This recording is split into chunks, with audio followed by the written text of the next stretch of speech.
Hello guys, কেমন আছো? আশা করি আপনারা ভালো আছো। এই বৃষ্টিতে কেমন ভালো থাকবেন। দেখুন কেমন বৃষ্টি পড়ছে। আপনারা দেখুন দেখুন আমরা আইকিয়ার সামনে আছি। হ্যাঁ দেখুন আইকিয়া, হ্যাঁ দেখুন আমরা দেখুন এই টোটো 4-5টা এখানে থাকে দাঁড়িয়ে সবসময় আইকিয়া স্টুডেন্টের জন্য। এই দেখুন আপনারা দেখুন, আপনারা সঙ্গে দেখুন সবসময় টোটো পাবেন। এই টাইমটায় ছুটির টাইমটা আপনারা টোটো সবসময় পাবেন।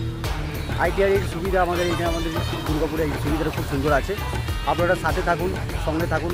আমার দাদা ভাই একটু আপডেট করুন, আপনারা সঙ্গে থাকুন। এই দেখুন আমার দাদা পর্দা এটা। নমস্কার বন্ধুরা, আপনারা কেমন আছেন? ভালো আছেন তো? কদিন থেকে যা বৃষ্টি করছে আর আমি অটোওয়ালা আছি, এইভাবে গাড়ি চালাই।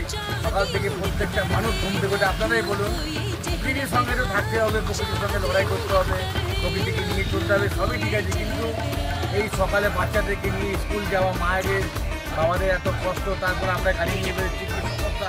তার মধ্যে দিয়েও ভোরবেলায় 4টার সময় উঠে প্রত্যেকটা মানুষকে আমরা পরিষেবা দিচ্ছি, যতটা পাচ্ছি। সকালবেলা আমরা মানুষের পাশে আছি। আর তারপরে যারা এই ফল বিক্রি করে, এবং সকালবেলা উঠে ফল বিক্রি করে এখনও 24 ঘন্টায় থাকে। তো আমরা এই জল বাজারের মধ্যে দিয়ে মানুষের আছে। আমার বলার বক্তব্য হচ্ছে যে এই 3 দিন ধরে জল বৃষ্টিতে মানুষের কত প্রবলেম, কত সমস্যার মধ্যে দিয়ে আমরা অফিসে পৌঁছাচ্ছি। কেউ অফিসে পৌঁছাচ্ছে, কেউ অটো চালাচ্ছে, কেউ ফল বিক্রি করছে, যা যেটা জব, সেই জবের মধ্যে দিয়ে আছে। কিন্তু আমরা প্রকৃতিকে নিয়ে আছি, আবার প্রকৃতির সঙ্গে লড়াইও করছি।